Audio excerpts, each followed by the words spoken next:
Election tribunals में कागजात नामजदगी मुस्तरद या मंजूर होने के खिलाफ दरखास्तों पर समाअत। मुल्क भर में रिटर्निंग अफसरान के फैसलों के खिलाफ दरखास्तें दायर की गई हैं। NA-15 मानसेहरा से साबिक वजीर आजम मियां नवाज शरीफ के कागजात नामजदगी के खिलाफ अपील मुस्तरद कर दी गई। हल्के से PTI के आजम सवाती ने इलेक्शन ट्राइब्यूनल में नवाज शरीफ के कागजात नामजदगी को चैलेंज किया था। इलेक्शन ट्राइब्यूनल ने वकला के दलाइल सुनने के बाद फैसला सुना दिया। NA-242 कराची से शहबाज शरीफ के खिलाफ एतराजात मुस्तरद कर दिए गए।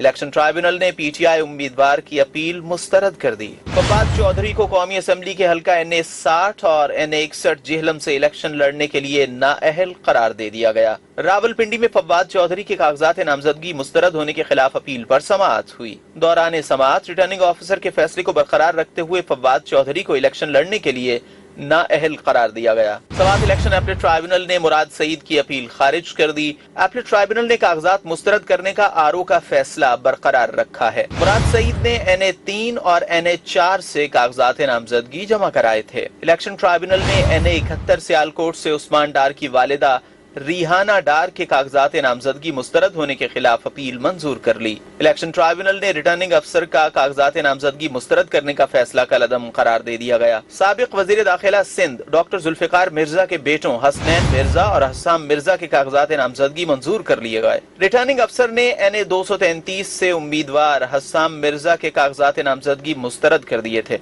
PS-70 से उम्मीदवार हसनैन मिर्जा के कागजात भी मुस्तरद कर दिए गए थे। अब दोनों को इलेक्शन लड़ने की इजाजत मिल गई।